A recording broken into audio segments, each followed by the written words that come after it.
Honourable President, in one of your previous replies just now, you said we should sit back and be happy. I'm afraid if you look at the figures in South Africa, people can't just sit back and be happy. Now, in your replies today, on numerous replies with regard to questions and follow-up questions, every time, whether it was with regard to unemployment, whether it was with regard to recession or growth, or the downgrades, you referred to other countries and things happening in other countries. All I want to say to you is that the citizens of this country do not want to hear about other countries.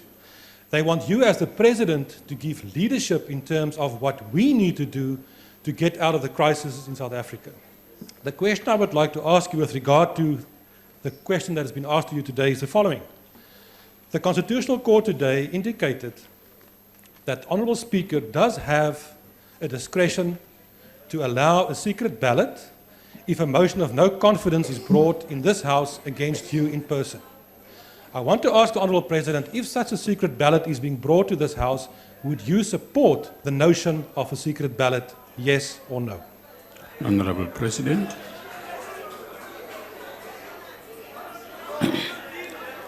Thank you, Honourable Speaker. Firstly, you can't isolate South Africa from other countries. The global economic meltdown did not start here in South Africa. It was an impact of it having started in the United States. When you talk economy today, you can no longer take one country and insulate it away from others. And that's a logical thing, that all other countries are going through specific things. You can differentiate, because of the conditions, the level at which those kind of impacts, what percentage do they have? I don't agree with you that you must just talk about South Africa only. Firstly, the meltdown was not started by South Africa. But South Africa must look, therefore, do a comparison, so to speak. So that's very important. Therefore, in my replies, I'm dealing with the actual facts of what has happened. I just wanted to put that on record. I will never stop doing so, because South Africa is not isolated. With regard to the decisions, with regard to the decision of the Constitutional Court today, and it has said the Speaker has to decide the matter. In the past, how have we dealt with that issue here? I have faced 7 kind of vote of no confidence. How did we vote on the 7? No, you have tried your best, but you have failed. Now, why this time? Why this time you think you should do it differently? It's finder really, trying to see whether can you win on this one or not. What has gone wrong? Because that's how we've been voting. What is the problem?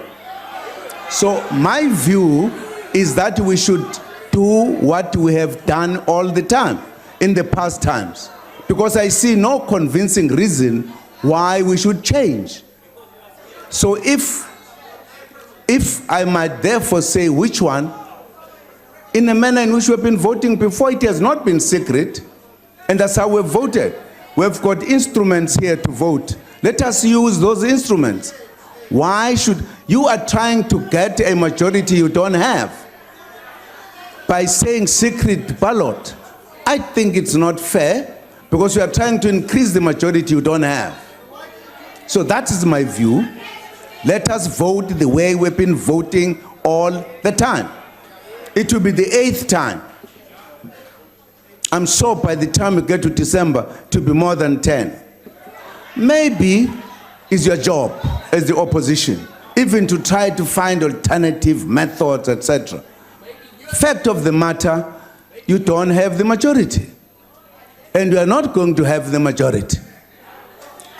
In 2019, the ANC will win once again, because you don't have a majority. That is the problem. You can try. You can try. You can do everything. Unfortunately, you can go to court. The court will bring you back to the legislature. That's what will happen. That's my answer. Thank you very much, Honorable Speaker. Thank you. Honorable Maimane.